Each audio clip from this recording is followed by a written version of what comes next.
در مورد استفاده از موبایل قبلا من گپ زده بودم. اگر میخواین که استفاده از موبایل ببینین او ویدیوها را میتونین که ببینین. اما در مورد استفاده از اپلیکیشن های مختلف که توسط خانم باردار استفاده میشه، من امروز براتون معلومات میتونم. لایک، کامنت، سابسکریپشن و شیر فراموش نکنین. زمان حاملگی زمان است قسمی که شما هم میفهمین و ما هم چندین بار گفتیم که در مزاج خانم حامله، در هورمونای خانم حامله، در خوی و خواص سلوک و رفتار و کردارش زیاد تغییر میکنه که خانواده مخصوصا شوهر ایره حس میکنه. یک حس تنهایی برش میاد، یک حس یک رقم ناامیدی برش میایه و یک حس میایه که او احساس هیچ کس توضیح کده نمیتونه و هیچ کس او احساس کده نمیتونه جز خانم حامله.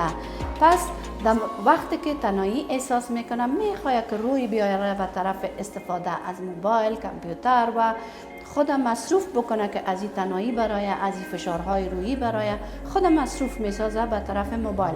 اول خود استفاده از موبایل که در دست خود میگیره، من قبلا گفته بودم که چی اضرار را داره و اپلیکیشن های چت جی پی تی و بعضی استفاده ها از گوگل زیاد میکنن، مخصوصا معلومات های بسیار بیشمار در مورد حاملگی خود، در مورد استفاده از بعضی خوراک ها استفاده میکنن که این مشاوره های زیاده که از دکتر گوگل میگیرین و از دکتر چت جی پی تی میگیرین زیاد تخصصی نیست.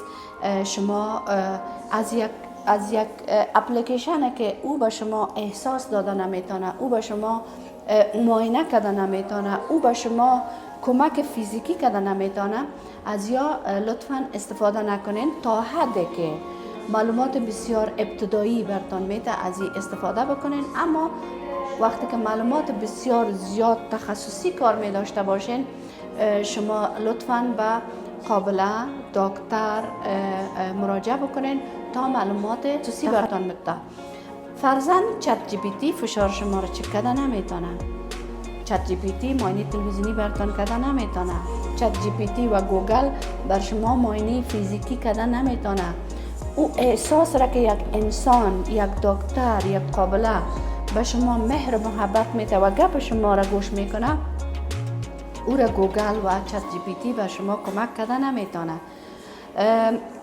و شما در پولوی از این که شما مشاوره های دکتر یا قابله را میگیرین و موادی که به شما استفادهش ضرور است او را استفاده میکنین یا استفاده چیزایی که غیر ضروری است بر شما دکترتان یا قابلیتان مشاوره میده او را استفاده میکنین.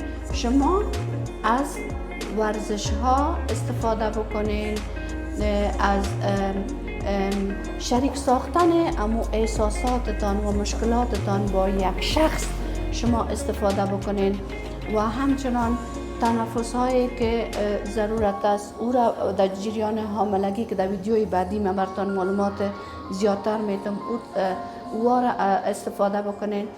و همچنان در پولوی ازی شما با انسان ها زیاد روابطتان قایم بکنین تا یک اپلیکیشن بی احساس و یک اپلیکیشن که توسط خود انسان ساخته شده و مشوره هایتان تا یک حد میتونین که از دکتر گوگل و دکتر چت جی پی تی بگیرین، اما معلومات فیزیکی، تشخیصی، تخصصی را لطفاً امرای دکتر متخصص داشته باشین تا شما صحتمند باشین.